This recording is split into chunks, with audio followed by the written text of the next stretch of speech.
Mbote na bandeko balandi nyonso balandaka masolo na biso ya solo bandeko na ngai lelo toye kokutana lisusu po tosolola masolo oyo ndenge tosololaka. Bandeko boyebeke ya solo moko ya biso tozali kopesa message oyo na Banagal Eric Makozo oyo tobengi na kombo ya Eric Luyeye Makozo TV. Azalaki bongo na sango ya pasi ya mawa mikolo uti koleka abungisaki oyo ya ye koko na ye oyo asilaki kokufa na Kinshasa bongo akundamaki bongo na Congo Central. Yango wana tanke balobeli tosengi mes condoléances mingi na Eric Makozo oyo azali moko molobeli na biso ya Erogal Esungi na kata Kinshasa. Oya apesaka biso ba image makambo ebele oyo eza koleka kati na commune na biso mibale Bumbu pe Selembao. Yango wana bandeko toye kokabola bana Erogal Esungi pe bagalwa na bagaloise nyonso ya Europe bazali kokabola pasi ya mawa oyo ezwaki ndeko na biso Eric Makozo. Tokolanda na bilili bongo na ndenge cérémonie ya koko na ye ndenge lekaki bongo na kati ya Kinshasa pe na kokende bongo na Congo Central kokundama ya koko na ye. Vraiment en tout cas tozali kosenga mes condoléances na toute la famille ya Eric Makozo oyo babuti kobungisa oyo bango ya suka ya koko. Donc ba koko na ye nyonso tout. Donc koko na ye ya suka ye wana nde asili kotika biso bandeko. Vraiment ezali pasi pe mawa mingi. Vraiment mes condoléances. Courage, courage Eric Makozo. Na banzi bandeko bokolanda bilili bongo tokabola mawa na ndeko na biso Eric Makozo. Donc Clara de Bruxelles, fondateur ya Erogal Esungi, pe na président Lebo na ba membre nous surtout ya Erogal Esungi et surtout ceinture ya Erogal Esungi bango bazali kokabola mawa oyo na Eric Makozo. Vraiment ya solo bandeko tolanda bilili to mona ndenge elekaki na kati ya Kinshasa. Condamné même na mariage, j'ai vu des gens qui condamnés na kokufa, mais lorsque Jésus est arrivé, les choses ont commencé à changer. Je crois qu'aujourd'hui makambo pezo va changer la vie. Mais seulement c'est pas le lendemain de quelqu'un, mais une seule chose est vraie. On garde aux décisions et il garde la transformer. Le jour où il a qui tu verras la humilité. Au moment où moi si tu la humilité. Mais si tu as travaillé pour le royaume des cieux, c'est Jésus qui viendra te chercher. Alléluia. Donc, alléluia. Que Dieu bénisse. Ça va. Ça m'a pas essayé la quitter.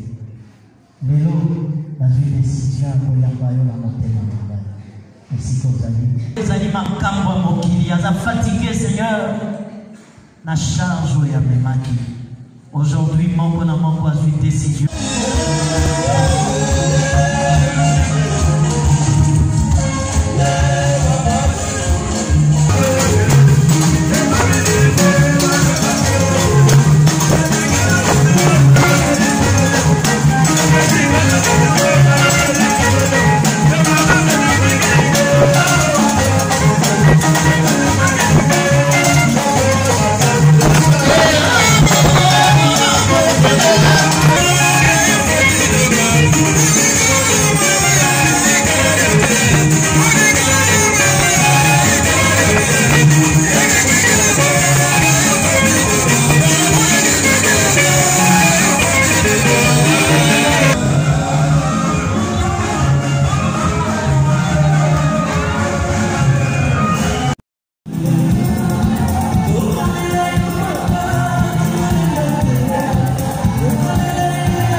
Merci mingi na bandi bandeko bolandi vraiment ndenge cérémonie elekaki bongo na kati ya Congo central pona ndeko na biso Eric Makozo ye moko bazaki sur place na bandi bomoni ye aza kozwa bilili vraiment solo courage mingi ndeko Eric Luyeye Eric Makozo vraiment mopanzi sango na biso courage yango to kosenga na ye moko fondateur pe na comité directeur de Bengi Sentir ya Erogal Sungi na koyeba kosala mwa quelque chose pour ndeko na biso Eric Makozo oyo penza zolaka biso ba image vraiment ya solo bandeko et surtout na présidente Mama Pepito Kilala oyo azali kokamba Erogal Sungi kuna na kata Kinshasa ya solo na bandi yemo pa komona bilili oyo ya ndeko na biso Eric Makozo oyo vraiment moko oya biso asalaka biso pe musala ebele nzambe apambola yo Eric Makozo ezalaki ya bino ndeko Chora de Sulanga tozali toujours ensemble et kokabola pe mawa pe na yo nzambe apambola yo continue toujours musala na yo osalaka kitoko on est toujours ensemble tokutani bongo mbala nsima matondo mingi merci à suivre.